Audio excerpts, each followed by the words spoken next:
Hello, everybody. Welcome back to another episode of Revolutionary Detox. Today, I am with Christian Bijoux, who's going to be talking about the main topic of how do we dismantle systemic racism? How does that look like, and what do we need to do to make that happen? Hi, Chris. Hey, Giselle. How you doing? Good. It's an honor to have you. Thank you so much for taking the time to join me today. The honor is all mine. I appreciate you having me. Well, why don't we start with a little background about yourself? Tell us who you are, where you come from, what you do. Sure. The background question is always a difficult one, right? Not knowing how far back to probe. So a little bit about my background. I guess I'm going to inject some of my cultural background into this conversation. I was born in Haiti, so I'm a Haitian American. I spent the first 4 years of my life in Haiti before moving to Brooklyn, New York, where eventually I was raised by my mother, who was a single parent. So my sister and I came to Haiti early 1990 or mid 1990 to live with our mom in Crown Heights, Brooklyn. So in Crown Heights, a lot of my family and close friends still live in Crown Heights. We ultimately moved to the Canarsie area of Brooklyn. But, you know, I am both a Haitian boy and a Brooklyn boy at heart. And really growing up in Brooklyn cemented who I am and my ideals and the foundations of my being. Growing up in Brooklyn at that time naturally was very difficult and trying times in the 90s. Essentially just growing up in poverty, right? So it doesn't feel like it's a unique story, because that has been the story of many that I know from my area.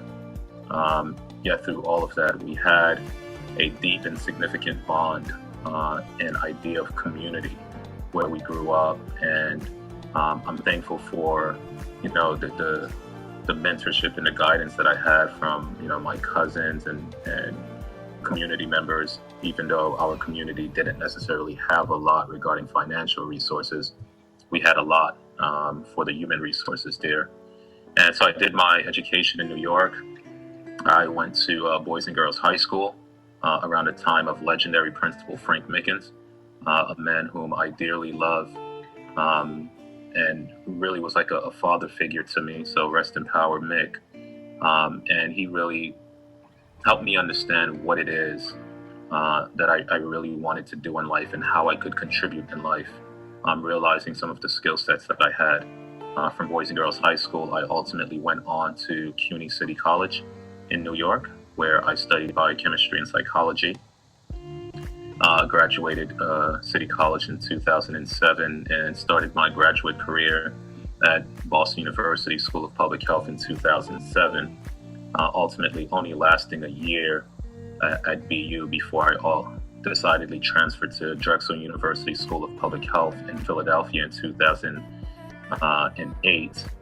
I completed my public health degree in June of 2010 with a background in epidemiology and health policy and management.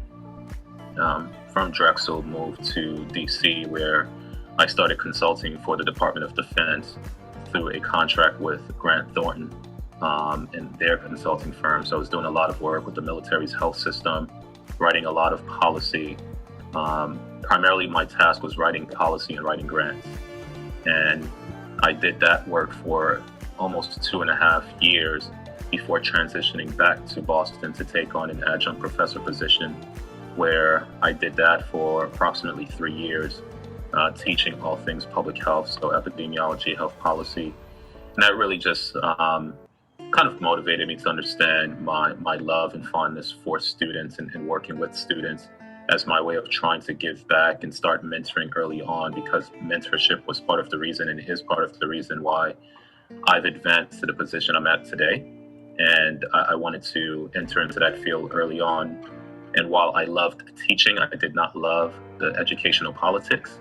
So I did leave that position behind. And so I am a recovering academic, if you will, but I guess I'll never truly run away from it.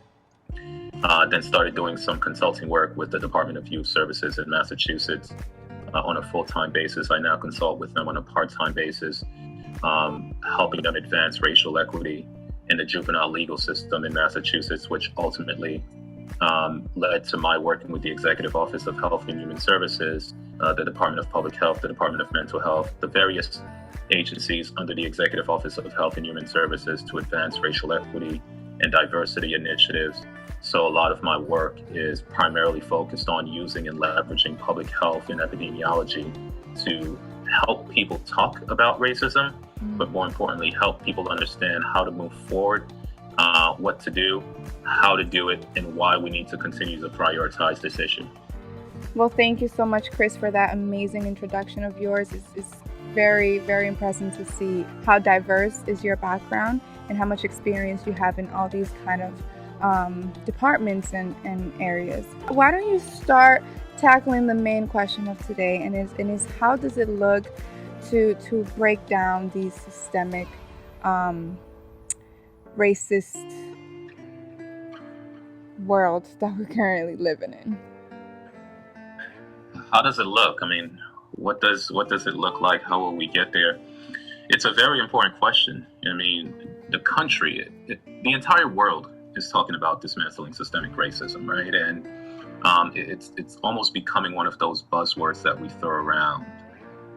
Yet it's not something that we are going to accomplish overnight. What we need to understand is that systemic racism is deeply rooted into every fiber of this country. And when we're talking about this enormous task, it's going to be a combination of both of policy, practice, and mindset, right? So it's not merely adjusting policy to guide different organizational and community initiatives.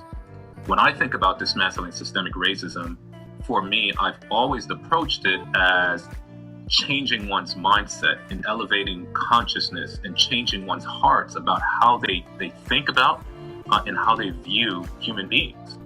So in order for us to dismantle this thing that we call systemic racism, we will have to fundamentally change our hearts and minds about people, because what we are dealing with here is a virus in this country that we don't have a cure for, because racism is a virus.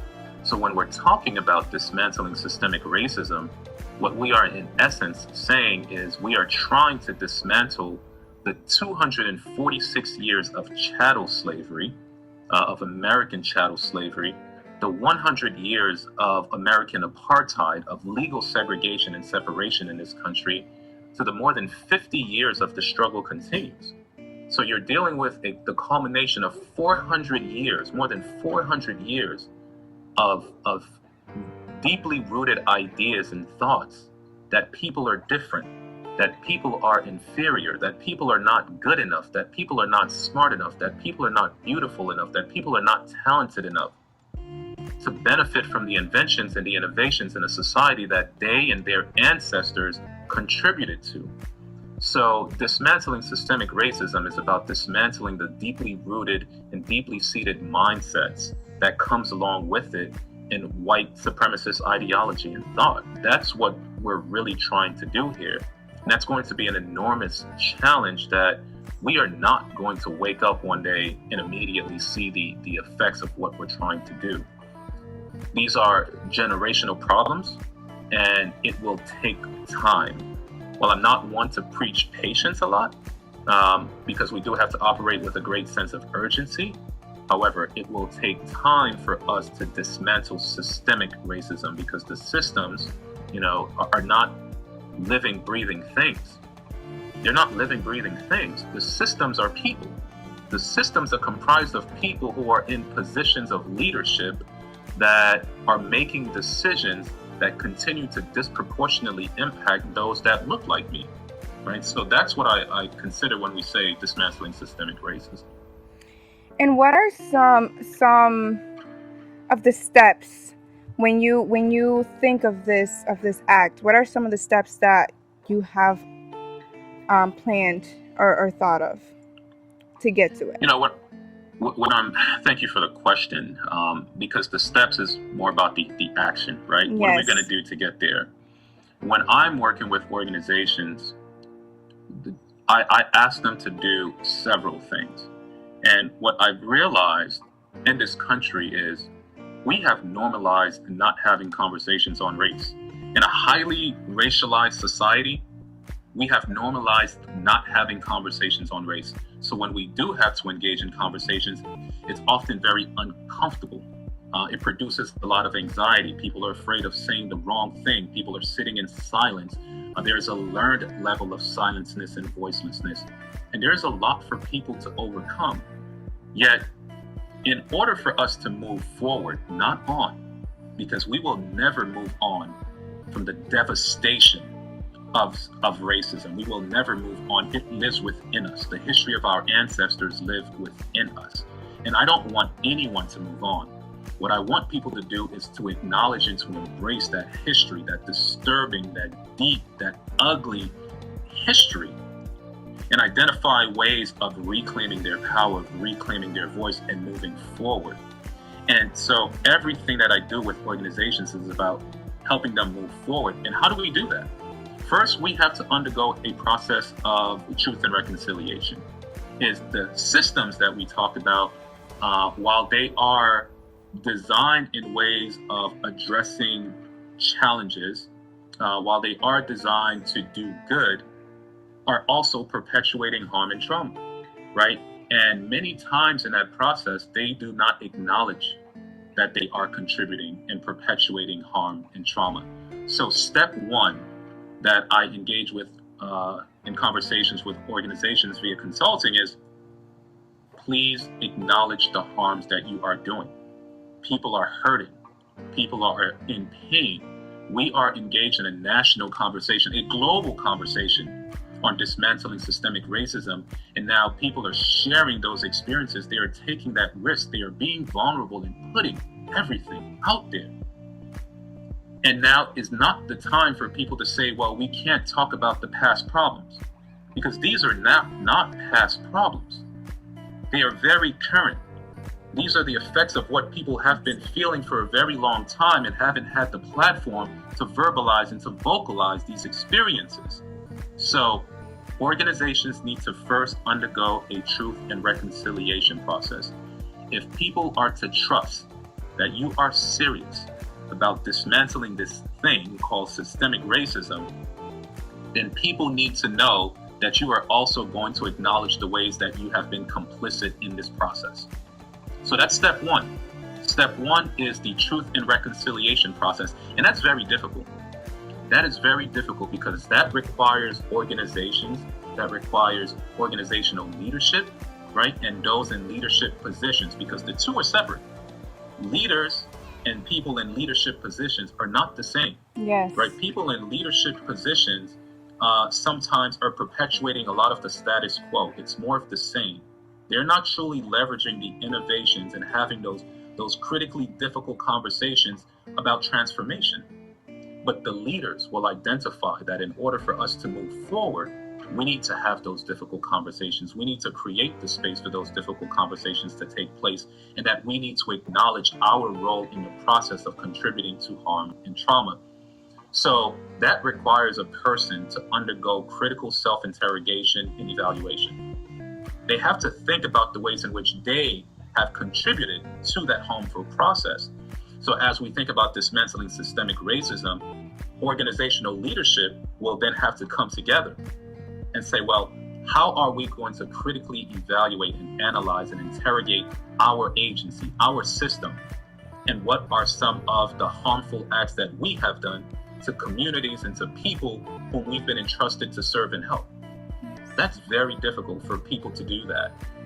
So that's a critical step too, right? That truth and reconciliation process is the acknowledgement of the harms, but in order for you to acknowledge on a deeper level, you need to interrogate yourself. You need to interrogate the decisions that you've been making that are contributing to those harms. So I always start there with them. And another part of the process that I have with agencies is undergoing a racial equity SWOT analysis. Yes. Right? they think, unfortunately, in business terms. And I hate that we have found a way to corporatize dismantling systemic racism, right? Because it shouldn't be that way. It shouldn't be seen as something that one is given an incentive to do within an agency, right? For me, that's just the right thing to do. That's what we are supposed to do. But because we've corporatized it, then if we're speaking that system language and business speak, the SWOT analysis is a very critical component for any agency or organization to undertake, right? It allows them to identify their strengths, their weaknesses, their opportunities and threats, so they can sort of design a roadmap of what the future is and should be and how they're going to get there. But now the racial equity SWOT analysis allows them to analyze and evaluate those same principles from the lens of racial equity. So every question that they're formulating is, what have the consequences of our actions been on Black, brown, and non-white people in the organization? Yes. What are the consequences of the practices that we are undertaking? Because policy informs practice, practice informs policy, right? So are you looking at those issues from a lens of racial equity? Because that will matter. And every organization needs to do that. That's a very timely process. It's a time-consuming process. They will have to invest at least 3 to 6 months to undergo a deep and thorough racial equity SWOT analysis. That's something I work very closely with organizations to not only to create, but also to conduct. Because if we are not analyzing our choice points, the daily choices that we are making, that is contributing to the overall trauma and harm, then we are missing the bigger picture. Because it's the small choices that we make every single day. It's the small choices that we make every single day that accumulate into what we are saying, hey, these are systemic practices. But we didn't just get there. Yep. We got there by making a series of small choices, some major choices every single day that has now become what we consider the system. And Yes. the systems are self-sustaining. They protect themselves. They will do what they will do, and they will try to help who they have been designed to help. And that has not been the people who historically look like me or you. So what does that mean?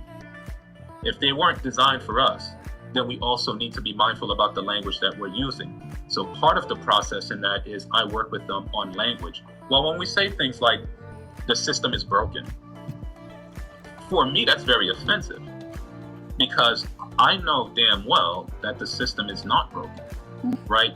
The system has been working very well for the people whom it was designed to work well for. They have not been for, my Black brothers and sisters. They have not been for my brown brothers and sisters. And so when I hear people saying, well, the system is broken and we need to fix it, one of the immediate things that I go on and do is say, well, let's pause there. Yes. Let's pause there. Let's acknowledge that this is not about the system. When we put that responsibility back on the system, we are trying to absolve ourselves of the blame because we are part of the system. We are contributing to what the system is doing.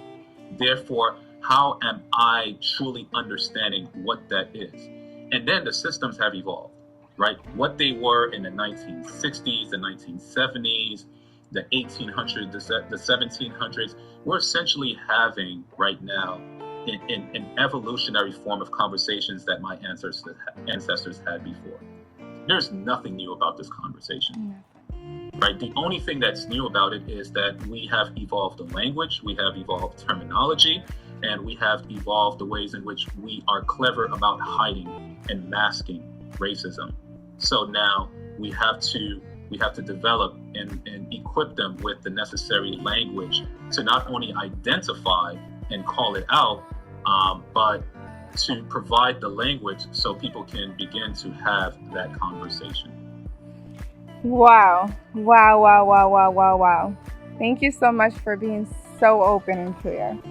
There is a strategy that I actually heard you speak about to put forth racial equity. And it will be great for you if you can just express what the strategy is so we can show it to the audience, please. Sure. So in trying to dismantle systemic racism, I believe that we all have a role to play. This is not an issue that's going to be left to white America alone. And to be quite honest with you, I don't trust white America to solve this problem. White America is the reason why we are in this mess in the first place. Yet, it's not an issue for Black and Brown America either. We all have a role to play if we are to dismantle systemic racism. And on my journey to helping organizations understand this, and this is, why I'm a career student, core to my thesis is that understanding we all have a role to play, we need to outline for people what those designated roles are. And so Dr. Kenneth Hardy, who is an international renowned psychologist and does a lot of work on racial trauma, who's a dear friend, mentor, and colleague, developed what is called the PASS model, the privileged and subjugated task model. And I've analyzed many such models to try to advance racial equity, but I have never seen one that's laid out so clearly and yet deceptively so challenging. And that's why I appreciate and love and advocate for this model. So the privileged and subjugated model states that, especially because we're going to position this conversation around race, right? We navigate this world with various forms of privilege and subjugation, right? For example, I navigate this earth with male privilege, right? I have male privilege and it can benefit me in many instances. Yet, I also navigate this world as a Black male, right? So that subjugated form of my identity is my Blackness. And that can work for me in some instances, but against me in many instances. So when we talk about racial identity and race relations in conjunction with the privileged and subjugated task model, the privileged here are those that navigate the world with white skin. And the subjugated are those that navigate the world without white skin, Black, brown, non-white. So what are the roles? If we're to advance this, what are the roles? And so starting off with the task of the privilege, the privileged and subjugated task model states that the first and foremost thing that those who navigate this world with white skin need to do is to differentiate between intentions and consequences, and always starting off with an acknowledgement of the latter. You see, when we're engaged in these conversations around advancing racial equity and dismantling systemic racism, people believe that their intentions are enough. They believe that their intentions are enough, and they don't often pause to consider the consequences of their words and their actions. So what step one asks people to do, especially those in a racially privileged position, is to always consider the consequences of your words and the consequences of your actions before you utter those words or before you take those actions. And that makes a huge difference, because many times we've heard people say, well, I didn't mean to do this. That was not my intention. Yet the consequences are still felt. Someone is still feeling pain. And when we say, well, I didn't intend for this to happen, means that we didn't process the ways in which that person has been traumatized and what their level of trauma is and how your words or your actions were going to be perceived by them. So always considering the consequences of your words, the consequences of your actions, especially when it comes to race relations. That is going to be very important. Number two of the task of the privilege is to avoid the overt and the covert negation of subjugated conversations and disclosures, right? Again, we live in a society that has normalized not having the conversation. Very directly, people will shut it down when it comes up. And you see this take shape in the workplace. Oftentimes I will hear when I'm going into these spaces and conducting this racial equity SWOT analysis that I have staff members tell me, well, my manager shut me down when I wanted to bring up an issue of race. And the ways they said that is, this wasn't the meeting to talk about it. Or they found other clever ways of avoiding the conversation. We have to avoid that. We have to avoid that at all costs, because we cannot afford, at least not today, not ever, but with the opportunity that we have today, we cannot afford to avoid this conversation. We must confront the conversation head on. It's not going to be perfect. It's not going to be pretty. People will make mistakes. It's a matter of how do we move forward once we acknowledge that those mistakes were made, so we can get to another side together. And so step 3 of the task of the privilege is very closely linked to step 2, is to avoid the reactive reflexes of relational retrenchment, rebuttal, acts of retribution that are taken when the conversation comes up. For example, especially today, friendships are on the line. People are losing friends. They're seeing sides of family members that they haven't seen before, all because they're engaged in conversations on race relations, conversations that they haven't had for a very long time, if not ever, right? They've never had these conversations. And so they're being very, reactive in their response is, oh my God, I can't believe you said this thing. I never thought this was you. I could never talk to you again. I could never talk to you again. Or, we find other ways of seeking retribution for what that person said. I'm going to make you pay for that, right?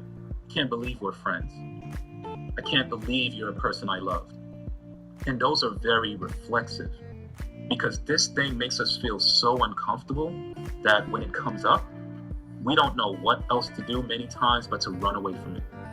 So part of the task of the privilege is to avoid those reactive reflexes. And the ways in which you avoid your reactive reflexes is you need to know what your reactive reflexes are, right? So that's why that critical self-interrogation process is important. You need to stop and consider, what has been my response when conversations on race comes up? Am I the type to get uncomfortable? Am I the type to stay silent? Am I the type to avoid the conversation? Am I the type to dismiss the conversation? Am I the type to discredit one's experience in the conversation? What type of individual are you? And it may be a combination of those factors, but you must identify what type of individual are you in order to avoid those reactive reflexes in the future. Because again, they're going to happen. They're going to come up.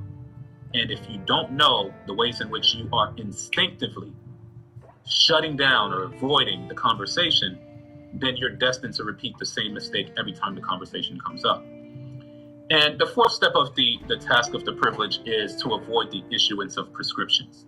And what this means is that when a person is sharing their racial experience with you, their experience with an act of racism, your role in that moment is not to tell them how to solve the problem, right? Your role in that moment is not to tell them how to solve the problem. So you have to avoid, for example, saying, I think you should do this.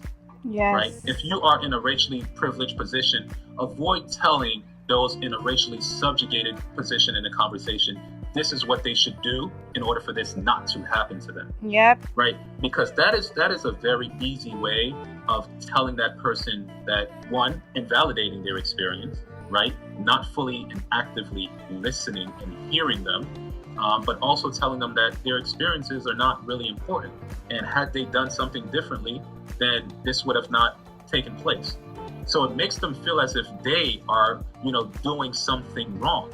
So we have to avoid the issuance of prescriptions.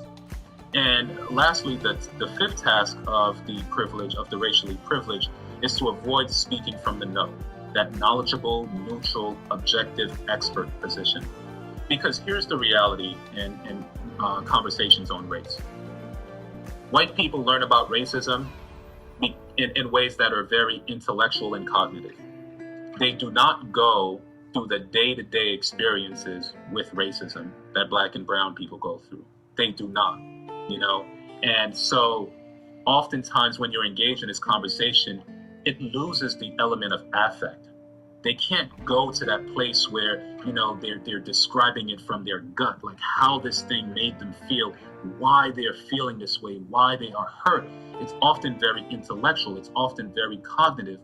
And so they speak from that space. They speak from that intellectual space. They speak from that cognitive space. But this is an issue of the heart. This is an issue of the heart. And in order for us to advance this conversation, in order for us to truly leverage this opportunity to dismantle systemic racism, we cannot intellectualize this process. We cannot intellectualize this process, and we can't be neutral in this process. So avoiding, those very, very dangerous tactics like playing devil's advocate here. What if? You see, because it matters on race, the moment you play that devil's advocate what if scenario, again, you are invalidating that person's experience. You're almost issuing a prescription. You are intellectualizing what for them is very, very affect-based. So those are the 5 things the 5 tasks for those in racially privileged positions to practice. And again, easy to share, very difficult to do. They require daily commitments into making sure that one can see, right? Because once you see, you can't unsee. One can see differently. So for those who navigate this world with white skin, I share this with you to say, which one of these 5 tasks can you commit to in order to see the issues differently, so we can have different conversations, we can have more effective and efficient conversations on advancing racial equity. Now, we all have a role to play, right? So just because I've outlined the task of the privileged first does not mean that those in a racially subjugated position do not have tasks. We all have a role to play, and therefore the subjugated also has a role to play if we are to dismantle systemic racism and advance diversity and equity.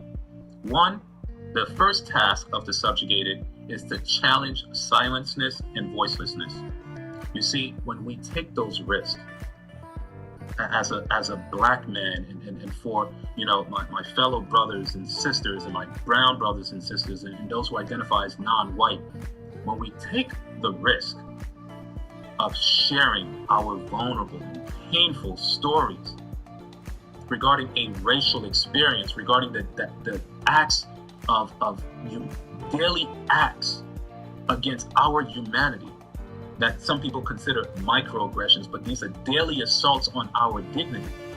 We share those experiences, and oftentimes they're met with silence. There's no validation, there's no acknowledgement, there's almost a kind of moving on, right? Remember, I said I don't want anyone to move on, but there's a kind of moving on process. And because that validation doesn't happen, that affirmation doesn't happen, that acknowledgement doesn't happen, that person is unable to move forward. And so what becomes a part of their behavior at that time is they start to think, am I going to take that risk again? Right? Because I just took that risk and it was met with silence. But your role in that moment is to challenge the voicelessness, is to challenge the silenceness. And one of the ways you can do that is by, saying something that positions it in an I statement. Like, Giselle, I just shared a lot with you. I just shared how this experience made me feel. I just shared how it was so traumatic for me. And through everything that I've shared, I didn't hear you say anything. What does your silenceness mean? I don't want to misunderstand or to misinterpret you not saying anything as you invalidating my experience. So please help me understand your silenceness. That way, then we can talk about it. What it does is it makes it immediately less confrontational. You see, because conversations on race have the potential to be explosive, to be extremely explosive and confrontational. And if they stick to just being explosive and confrontational, we'll never move forward. We'll never advance this conversation, right? So we do have to find a way to stay in the relationship by challenging the silenceness and the voicelessness. Step 2 in the task of the subjugated is to regulate and rechannel rage. Now, Dr. Hardy is very specific in how he differentiates between anger and rage. And what we are seeing right now from a lot of my Black brothers and sisters is not merely anger. It's not merely anger. It is a rage. It is the accumulations of things that have been done to them, the accumulation of things that have been done to their ancestors, and the fear of the things that will be done to their descendants.